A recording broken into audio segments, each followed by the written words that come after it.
You know, over the last 6 years, I really think that one of the main reasons why I didn't always have successful mating flights was user error. I have learned a lot and am now able to really kind of look at the hive and know what is going on. And I truly think the bees know what is going on when she's on her mating flight. I don't think she just leaves the hive and then they're like, bye, see ya in 10 days, in a couple days. I hope everything goes okay. So I'm going through all 13 of my yards today and confirming queens. I have a lot of queens that have been out on mating flights. I've already confirmed about 145 queens, but there were still some miscellaneous that were kind of lagging behind the rest. And I'm going to show you guys kind of what I'm looking for and how I know that she's mated, and really how I can just look at the hive before I even open it and know that they have a mated queen.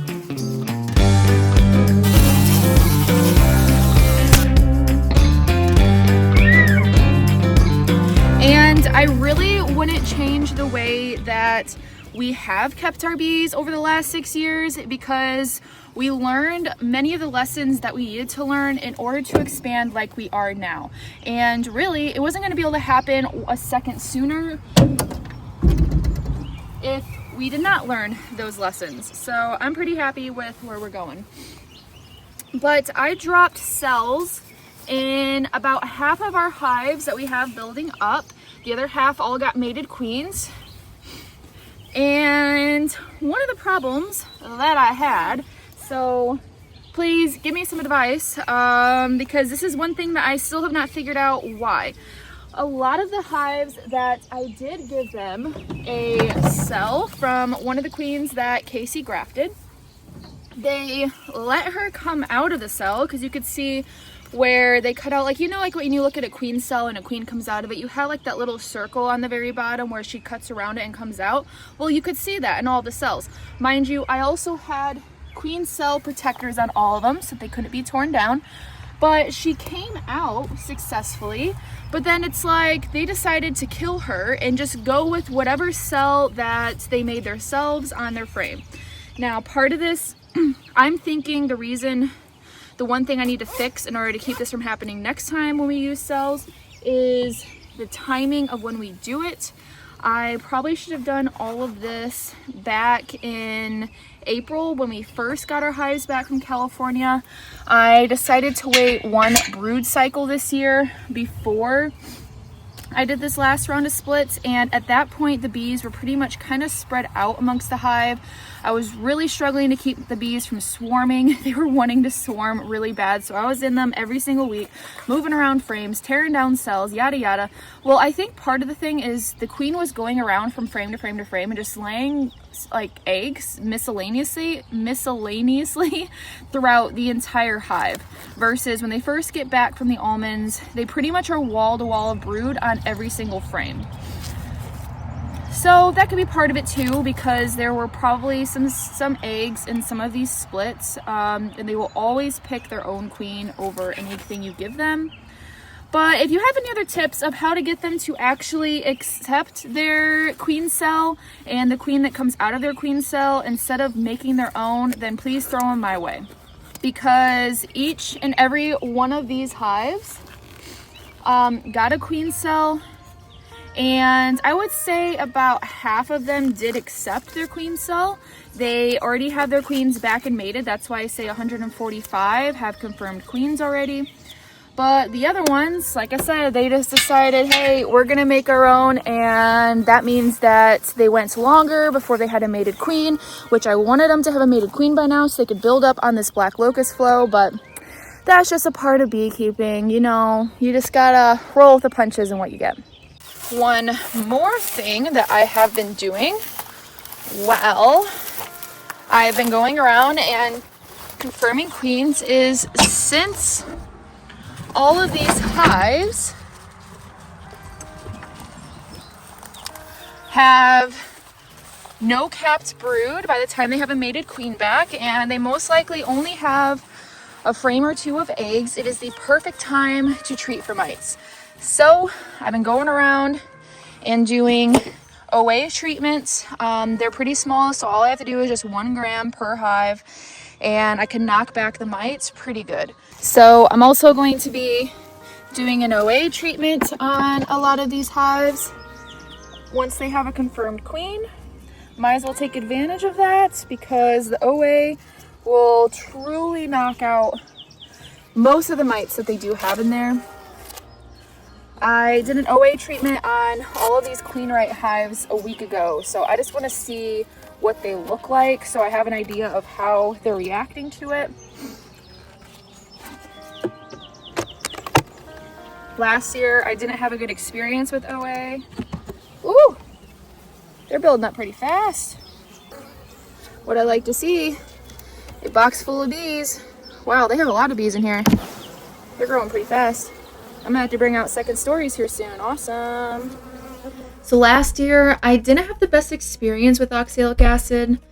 Honestly, it kind of made me hesitant to use it again this season, especially since these hives are a bit on the smaller side. But I decided to give it another shot, and I really think the issue last time was that the oxalic acid that I was using, it had to have had some impurities or just wasn't clean. This year, I've already ran treatments multiple times across all my hives, and it's working exactly like it should. No weird symptoms, bees are looking great, and I'm also seeing a lot of dead mites on the bottom boards, which is exactly what you want to see. So yeah, I'd say it's doing its job, and I'm feeling a lot more confident about using it now. So I have some swarm cups on the bottom here. Wow, I'm actually really surprised this is happening already. I only have 5 boxes with me with frames, so I guess at least I have a few that I can throw on there for them. Alright, so just a heads up, not all of the hives that you're about to see are the same size as this one. Yes, I did do 3-frame splits across the board, but I also had to figure out what to do with the extra queens I pulled from breaking down the original hives. So in each new yard that I set up, I placed a couple of queenright hives, basically to act as resources I can pull brood frames from later. I've also got a brood factory yard, what I call the brush yard that I showed you guys in one of my last videos. That's another place I'll be using to pull brood from as we start building these colonies out. Remember, these are all starting from small splits with freshly made queens, and here in Michigan, our season is incredibly short, so the time is really tight. Luckily, we've got a good black locust flow happening right now, so I haven't had to feed them very much, but the race is definitely on to get these colonies fully drawn out and fill up those top boxes before the season wraps up. So the first thing you want to check for, and I guess today is not the best day for that because the weather is not ideal. It's been a little chilly here in Michigan this year. It's been terrible for making queens, but it's been great for our honey flow. But if you go to a hive and you see this, and you also see that there are bees coming in with pollen, that is the first thing I look at. If there's pollen coming into your hive, you automatically know that those hives do have a mated queen that is laying, because they really don't start bringing in that pollen until they do have a queen. Pollen is what they use to make brood food, to feed all the brood. So that is why pollen is that main first sign that you can see. Alright, so the next thing I want to talk about is a little bit harder to explain. It's one of those things that you kind of just feel after enough time working in hives. And that is, the moment you crack open a lid, you can usually tell right away if the hive is queenright or not, just based off of how the bees sound and act. If they're queenless, they are usually pretty obvious about it. The bees get jumpy, they might start flying right at you, and the buzz has a higher pitched anxious tone. But when a hive does have a queen, it honestly sounds like they are purring. And I know that sounds a little hippie-ish, but if you've done this enough, then you know exactly what I mean. They are calm, they're focused, and just doing their own thing. Everyone has a job, building comb, feeding brood, cleaning cells, collecting nectar, but when there's no queen, they kind of just lose purpose. Bees absolutely hate not being productive, and when they run out of work to do, they get really cranky fast. And then there's something that we call the queenless roar. It's this deep, loud hum that takes over the entire hive and honestly sounds like your hive is roaring. The bees are all flapping their wings in frustration, and that's another dead giveaway that the queen is gone or she failed after a mating flight. Well, that's a little frustrating. So we have 9 queens out here and 4 that are still out on flights. They had made cells. I'd put them out here on May 6th, so that means that probably June 6th. Today is May 28th, so I'm gonna have to wait about a little bit over a week before I can come back and check to see if they are mated, because that is the other thing, is you have to give them adequate time to go out and do their thing on their flights, because it does take a full month if they do make their own cell. So you see why this is my dilemma. I didn't want them to make their own queen. They weren't supposed to do this, but that's bees. So last year I did an experiment with oxalic acid, and this is another reason why I did not have successful mating flights last year. I have always wondered, okay, so OA, it does best when you don't have any brood in the hive, so naturally you want to try to aim for a time when, say, you have a brood break, when you have a queen out on a mating flight, you have a virgin, something like that. So last year I did try doing an OA treatment on the hives while she was out on a mating flight, and well, let me tell you, don't ever do that. The bees, they work off of pheromones, and I think they keep her pheromone while she's out on a mating flight. They keep the pheromone of the virgin. So what happens when you do OA in your hive is you pretty much erase all of the pheromones. And this is also why I am waiting until she is actually laying. I'm not doing it while she's a virgin walking the hive. I'm also not doing OA right when she first comes back, because she doesn't have eggs yet. I need her to start laying first so they get that scent and she starts to build up her queen pheromone, because that builds up over time when she comes back. It's not just at its highest as soon as she comes back. Over the first 2 months, it builds and builds and builds as she's laying her first brood patterns until it then hits its peak. So that being said, if OA erases all the pheromones in the hive because you're vaporizing them with this gas, you're gonna start seeing that the bees, it's like they forgot that they had a queen out on a mating flight, and that is exactly what I saw. I had bees turning laying worker sooner than they should have. They had queens out on mating flights, and they were within the 3-week window still of having no brood before they should actually start converting to laying workers. But they were already converting to a laying worker situation within like a week and a half to 2 weeks, which is very, very early. So that being said, that is why I'm doing things the way I'm doing it now, and it should in general work out pretty good. And then we have the snake yard. So this yard is pretty much my nuke yard that I use to fill any of the holes that I have from hives that ended up failing. It's really important to have a resource like this, because when I have a hole on a pallet, I can just grab and go. So that's what I'm gonna be doing today. I'm gonna be grabbing from this cluster of nukes.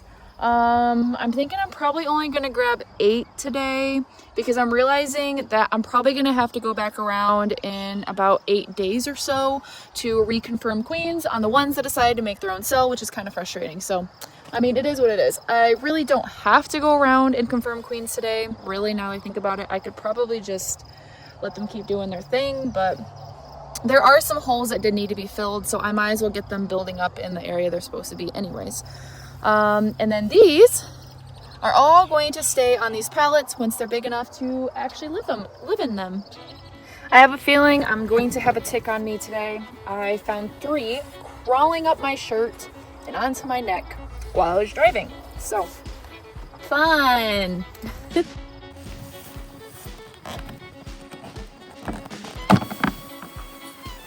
Whew. Those are sure coming along.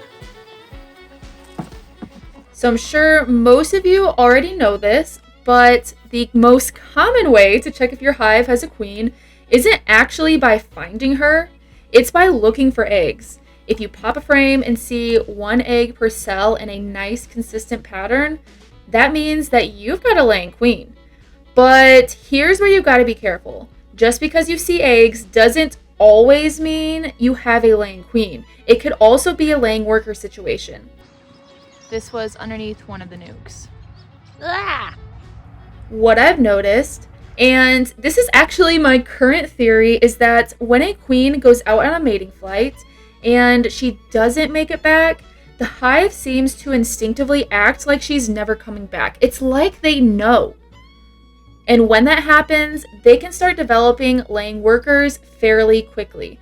Now, if you're seeing just one egg per cell, you're probably in good shape. Even if you spot the occasional double egg or even one laid on the side of the cell, that's totally normal for a young queen who is just getting the hang of things. But if you're seeing 3 or 4 or even 5 eggs crammed into a single cell, well, that's a red flag. It's time to dig deeper and see if you've actually got a queen in there or not. All right, it looks like we have 15 queens in this yard. 5 of them are still virgins out on flights. There's 20 in this yard. I usually try to keep only 20 hives per yard so that there is still enough resources to go around everybody. So yeah, I guess we're looking pretty good. I guess June 6th will be the deciding day. That should be enough time for them to all go out on their flights and come back, and any ones that don't come back, well, they're gonna have to get a replacement nuke plugged into them. Meanwhile though, to make my trip out here worth it, I am OA treating all of the queenright hives. I'm gonna do this same thing again once the other 5 have their queens back and laying. So I think this will help. Then I won't have to do anything really until the end of July. Also, if you guys remember last year when I used this OA gun, I had nothing but problems. Now, I used it on a warm day and I was using a different brand of oxalic acid, and it looked like it converted into formic acid, was my theory, just because I was seeing inside the hive symptoms as if they were burnt by formic acid being used on a hot day. So I was gifted this bag, Easy Ox, at the Midwest Bee Expo when I went out there. Great expo if you guys are looking for something to do this winter. And so far I've been loving this. I'm not seeing any negative symptoms from using it. And I mean, I think that they're killing mites. These hives are a little bit too small for me to really test them at this point. So, but yeah, not too bad. Oh, and I like that they have a little scooper, a little gram scooper in here, because the little plunger here on my Larabi's gun, well, I didn't clean it last year before the winter came, and well, it's stuck shut. I can't really plunge it anymore, so I'm gonna have to get a brand new one of those. So if you have any recommendations on what to use to clean that little plunger with, let me know. One other clue I look for is how the bees are managing the brood nest. This can really help you figure out where they are at. If the queen is out on a mating flight but still is expected to return, the bees will usually leave plenty of open cells, almost like they're saving her a spot to start laying and get the hive going. But if they know that she's not coming back, they'll start packing those cells full of bee bread. So if you have an open hive and see the bees leaving a nice patch of open comb, chances are they're still waiting for her to return. But if everything's getting filled in with pollen and bee bread, then I hate to say it, but they've probably given up and started heading into a laying worker situation. So I bought these pallets off of a local beekeeper. Since we don't really have our own garage or barn or anything like that, we haven't really been able to build our own equipment. So I've been buying these pallets off of a local beekeeper. And well, these pallets are a bit too long. As you can see, this is a little bit too far. So for this OA gun, they're not really fitting in there correctly. I am having to, like you see, I'm having to prop it up. Oh, the battery died. Which, this isn't really ideal, but I mean, you make the most of what you got. It'll do, I suppose. That'll just be something I keep in mind next time I get pallets. Eventually, Casey and I will build our own, just like we built all these lids, but yep. All right, I have a few more quick tips for you before we close this video up. And this next one is a good one. If you see your bees are actively drawing comb, there's a very good chance that you've got a queen in that hive. Bees are super resourceful. They don't waste energy unless there's a reason to. So if they're building out fresh comb, especially nice white comb from top to bottom, that usually means they're preparing for brood. which means, you guessed it, you've got a queen ready to lay. Now, the only real exception to this is if you're in the middle of an absolutely insane nectar flow, like they're packing in resources faster than they can store them. In that case, they might draw a frame just to stash more nectar, but again, that flow has to be very heavy and fast. Most of the time though, if you see new comb going up, especially in a calm and organized hive, that's a pretty solid sign that you've got a laying queen doing her job. What do you guys think? Think the queen's back in this hive? I'd say yes. Yeah, they're not happy. They just got back. But see, look at how big she is. That's the other thing you can do to tell if she's been on a mating flight. She's growing. She's going to start laying probably tomorrow. She's walking her hive.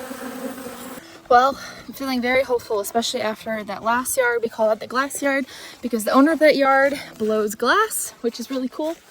It's a skill I definitely will never be able to do. But all of those queens were probably just came back yesterday, today, or the day before because they were still walking around their hive and getting fattened up, and they hadn't started laying yet. But that is good reassurance just to see that they were in there. So like I said, I'm feeling very hopeful. I think we were pretty successful this year so far. I sent 281 hives out. Like I said, half of them are already with mated queens.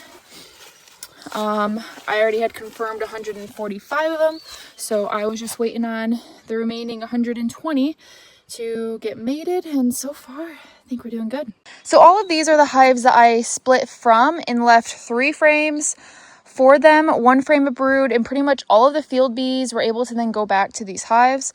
And I came back and put a queen cell in every single one of these. For the most part, all of these have already came back, except for, I believe, a few. Let's see, that has a V511. I don't see, gosh, I lost my Sharpie. I don't know where it went. I need to keep a stack of Sharpies in my truck, I guess, but all right. So I did end up circling back around to all of these hives on June 4th, and drum roll please, our final numbers came in at 94% success rate for all of our mating flights.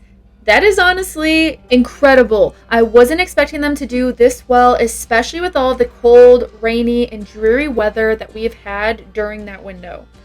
The only thing that still has me a little on the edge is those colder days. When a front rolled through and dropped the temps down to 50 degrees, my hope is that the queens were still able to get mated well and didn't cut the process short just because of bad timing or a lack of drones.